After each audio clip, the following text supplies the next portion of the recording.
3 reasons why I hate mulch. Luckily, I have a solution for all of them. First off, refreshing mulch beds every year with new mulch, it's getting old. My second issue is with mulch getting in the grass, especially in these areas where it's super sloped. After a good rain, this is all getting in there. It's especially important out here on the putting green where I'm mowing low. If any of these get caught in my reel mower, it can cause a big problem, aka a lot of money.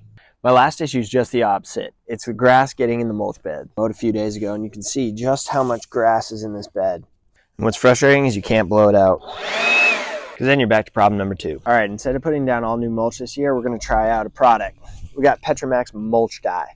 Didn't even know that existed. Let's try it out. All right, so I started by taking about 4 ounces of it and pouring it into my HD 101, which is a 1-gallon sprayer. And here's some old mulch. All right, let's test it out.